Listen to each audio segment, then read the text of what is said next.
Assalamualaikum warahmatullahi wabarakatuh. Alhamdulillahirabbil alamin wassalatu wassalamu ala asrofil anbiya'i wal mursalin sayyidina wa maulana Muhammadin.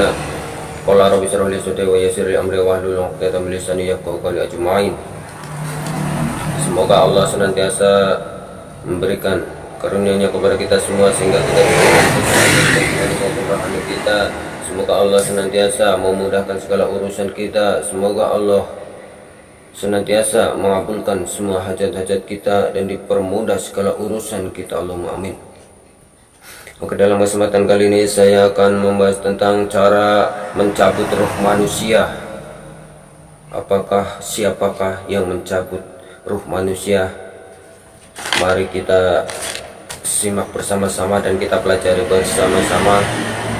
Dalam menciptakan malaikat Israel, Allah SWT menjadikannya dari nur, yaitu dari cahaya yang memiliki kaki sebanyak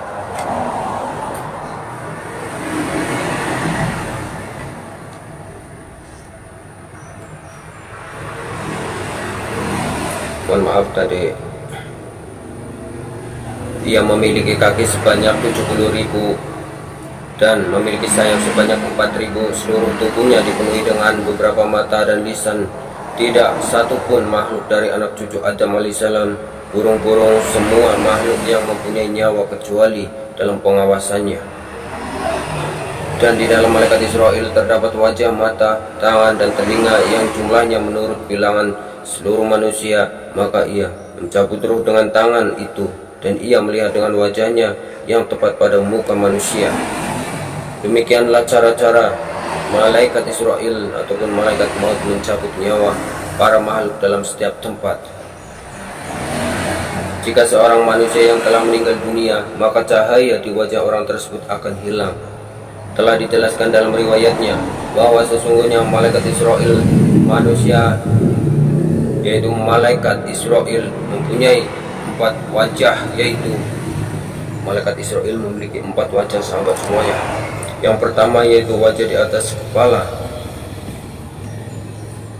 Malaikat Israel mencabut roh para nabi dan para malaikat dari wajah yang berada di atas kepalanya. Yang kedua, wajah yang berada di atas ataupun berada di mukanya. Malaikat Israel mencabut roh orang-orang mukmin dari wajah yang berada di mukanya. Wajah yang ketiga, wajah yang berada di punggungnya. Malaikat Israel mencabut roh orang-orang kafir atas, munafik, dari yang berada di punggungnya. Yang keempat, wajah yang berada di kedua telapak tangannya. Malaikat Israel mencabut roh para jin dari wajah yang berada di kedua telapak kakinya. Malaikat Israel memiliki 70.000 kaki, yang salah satunya kakinya berada di tepi neraka jahanam, sedangkan yang lainnya berada di atas ranjang ataupun tempat tidur ataupun dalam surga. Dikatakan pula dalam riwayat yang lain bahwa karena sangat begitu besarnya malaikat Israel, seandainya seluruh air lautan dan air sungai yang ada di bumi seluruh ditunggakan di atas kepala, maka tidak Allah menetes sedikit pun air itu akan jatuh ke bumi. Dan di dalam riwayat yang lain dikatakan pula bahwa Allah Subhanahu wa taala dalam menciptakan bumi dan seluruhnya dalam malaikat Israel yang seperti meja yang telah diletakkan di hadapan seseorang untuk menyantap apa yang ada di hadapannya menurut apa yang ia sukai.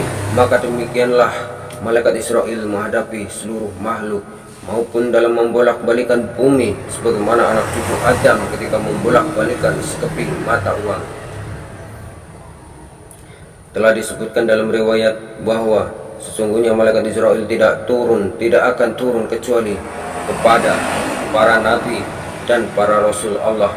Malaikat Israel mempunyai khalifah untuk mencabut nyawa binatang buas dan binatang-binatang lainnya.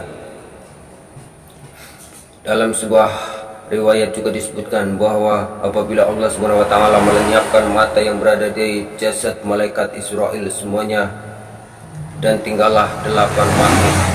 Mereka itu adalah malaikat Israfil, malaikat Mikail, malaikat Jibril, dan malaikat Israel, dan 4 malaikat yang menguasai Arsy. Malaikat Israel dalam mengetahui ajal seseorang adalah sesungguhnya apabila telah datang kepadanya catatan mati, dan sakit bagi seseorang, maka ia berkata kepada Allah Subhanahu wa taala, "Wahai Allah Tuhanku, kapan aku harus mencabut ruh orang ini?" Kemudian Allah Subhanahu wa taala berfirman, "Wahai malaikat maut, itu adalah ilmu gaibku. Tidak ada yang tahu tentang ilmu tersebut selain tersebut. Sesungguhnya terdapat malaikat yang diberi kekuasaan atas segala roh dan amal perbuatan seseorang, dan ia akan datang kepadamu lalu berkata, wahai malaikat Israel, telah cukup umur si fulan. Sedangkan malaikat yang diberi tugas atas rizki dan amal perbuatan manusia lalu berkata, wahai malaikat Israel, telah sempurna rizki dan amal perbuatan si fulan. Apabila orang tersebut termasuk orang-orang yang beruntung, maka jelaslah nama orang tersebut tertulis dalam kitab orang yang berada di sisi malaikat Israel berupa tulisan cahaya putih. Dan apabila orang tersebut yang celaka, maka jelaslah nama orang tersebut dalam tulisan yang hitam. Lalu tidaklah sempurna pengetahuan malaikat Israel, sehingga ia kejatuhan daun dari pohon yang berada di bawah arsy, yang mana telah tertulis dalam daun itu nama orang yang dalam waktu ini harus dicabut ruhnya. Di dalam hadis yang diriwayatkan oleh Ka'ab al-Akbar telah disebutkan bahwa sesungguhnya Allah Subhanahu wa taala telah menciptakan sebuah pohon di bawah arsy, sedangkan di atas pohon tersebut terdapat daun-daun yang jumlahnya sebanyak makhluk. Dan apabila telah sampai ajal seseorang dan umurnya tinggal 40 hari lagi, maka jatuhlah daun tersebut di atas pangkuan malaikat Israel. Dan daun yang jatuh itulah ia mengetahui bahwa ia diperintahkan untuk mengatakan di dalam keadaan mati di langit, akan tetapi hidup di atas bumi selama 40 hari. Dalam riwayat yang lain mengatakan bahwa malaikat memiliki turun dengan membawa buku kepada malaikat Israel di sisi Allah Subhanahu wa taala yang tertulis di dalam buku itu nama seseorang yang ruhnya hendak dicabut, tempat roh itu dicabut dengan sebab-sebab roh itu dicabut. Abu Laits radhiyallahu anhu berkata, sesungguhnya telah turun 2 tetes dari bawah arsy atas nama pemiliknya. Salah satu tetes tersebut berwarna hijau, sedangkan yang satunya lagi berwarna putih. Dan apabila telah jatuh tetes warna yang hijau terhadap semua nama, maka diketahuilah bahwasanya dia termasuk orang-orang yang celaka. Dan apabila telah jatuh tetes yang berwarna putih, maka diketahui bahwasanya dia termasuk orang-orang yang beruntung. Adapun untuk mengetahui tempat kematian seseorang, maka dikatakan bahwa Allah Subhanahu wa taala telah menciptakan malaikat yang diberi kekuasaan atas nama orang yang dilahirkan. Malaikat itu bernama malaikat Arham. Ketika menciptakan seseorang dalam rahim, Allah Subhanahu wa taala memerintahkan kepada malaikat Arham untuk memasukkan tanah dari bumi kematian seseorang ke dalam sperma dan pada rahimnya. Maka berkelilinglah seseorang hamba tersebut kemana saja yang ia mau dan ia kehendaki di dunia. Kemudian kembalilah ke tempat yang mengambil tanah semula, maka matilah ia di situ. Hal ini sebagaimana yang tercantum dalam Al-Quran surat Ali Imran ayat 154, yang artinya, katakanlah sekiranya kamu berada di rumahmu, niscaya orang-orang yang telah ditakdirkan akan mati terbunuh itu keluar juga ke tempat mereka terbunuh. Berkaitan dengan firman Allah Subhanahu wa taala di atas, ada sebuah cerita, yaitu sesungguhnya malaikat Israel pernah menampakkan diri pada masa yang lampau dengan wujud seorang laki-laki. Pada suatu hari malaikat Israel masuk ke dalam rumah Nabi Sulaiman alaihissalam, maka malaikat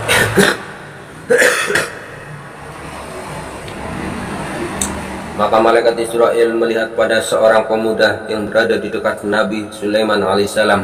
Ia berkata, wahai Nabi Sulaiman, sesungguhnya aku menghendaki agar engkau memerintahkan kepada angin agar membawaku ke negeri Cina. Maka Nabi Sulaiman alaihissalam memerintahkan kepada angin, dan dibawalah pemuda itu ke negeri Cina.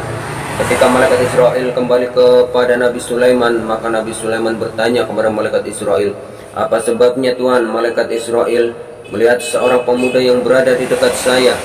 Malaikat Israel pun menjawab, "Sesungguhnya aku diperintahkan oleh Allah Subhanahu wa taala untuk mencabut ruhnya hari ini di negeri Cina. Padahal aku melihat ia sedang berada di sisimu. Maka aku merasa heran dengan kejadian ini." Kemudian Nabi Sulaiman alaihissalam memberitahukan kepada malaikat Israel dan menceritakan keadaannya, bahwa pemuda itu telah meminta kepadanya untuk memerintahkan angin agar membawanya ke negeri Cina. Mendengar cerita itu, malaikat Israel pun berkata, maka sekarang aku akan mencabut ruhnya pada hari ini di negeri Cina." Telah dijelaskan dalam sebuah hadis, dalam sebuah riwayat, bahwasanya sesungguhnya malaikat Israel memiliki pembantu-pembantu untuk yang sama berdiri di hadapan seseorang ketika malaikat Israel itu hendak mencabut nyawanya. "Apakah kamu tidak mengetahui bahwa sesungguhnya telah diceritakan, yaitu ada seorang laki-laki yang lisannya selalu berdoa dengan kalimat di bawah ini, yang artinya, ya Allah, ampunilah dosa-dosaku," dan malaikat-malaikat yang menjaga matahari. Kemudian mohon maaf tadi ada gangguan sedikit. Kemudian malaikat yang menjaga matahari dan meminta izin kepada Allah Subhanahu wa taala untuk mendatangi orang tersebut. Dan ketika malaikat yang menjaga matahari turun kepadanya, maka berkatalah kepada orang tersebut, "Sesungguhnya kamu adalah yang paling banyak mendoakan kepadaku, maka apa yang kamu butuhkan sekarang?" Orang itu pun menjawab, "Yang aku butuhkan sekarang adalah agar kamu membawaku ke tempatmu, karena sesungguhnya aku menginginkan agar kamu bertanya mengenai diriku kepada malaikat Israel, agar kamu memberitahukan kepadaku tentang dekatnya ajalku." Seorang rawi berkata, maka malaikat penjaga matahari membawa orang tersebut dan mendudukkannya di tempat matahari. Kemudian pergilah malaikat penjaga matahari kepada malaikat Israel dan menjelaskan kepadanya, sesungguhnya ada seorang anak Adam yang pada lisannya selalu mendoakan, membaca kalimat ini pada setiap sholat secara rutin, dan dia meminta kepadaku agar aku memohon kepadamu agar mau memberitahukan kepadanya kapan ajalnya tiba, agar ia dapat mempersiapkannya. Adapun kalimat yang dibaca pada setiap sholatnya adalah sebagai berikut, "Ya Allah, ampunilah segala dosa-dosaku," dan malaikat-malaikat yang menjaga matahari.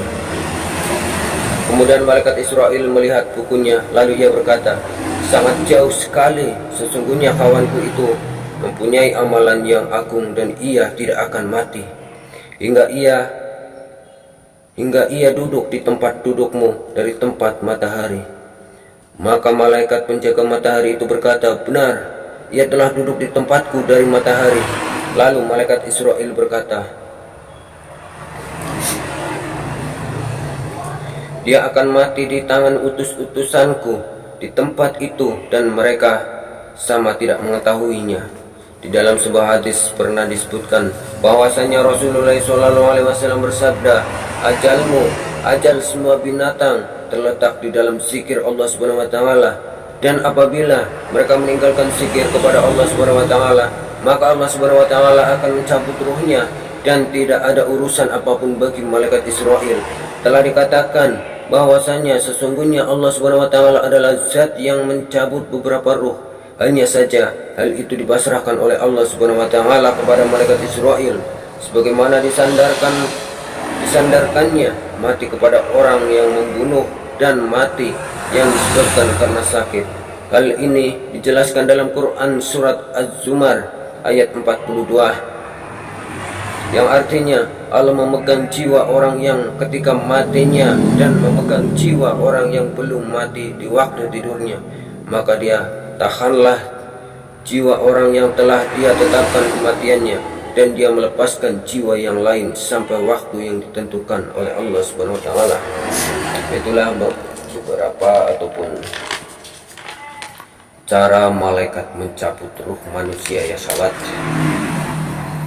Oke, sekian dan terima kasih. Wassalamualaikum warahmatullahi wabarakatuh. Kita nantikan di lain waktu, di lain kesempatan, yaitu pada video berikutnya, insyaallah reaksi ruh ketika akan dicabut. Oke, sekian dan terima kasih. Wassalamualaikum warahmatullahi wabarakatuh. Tolong di subscribe channel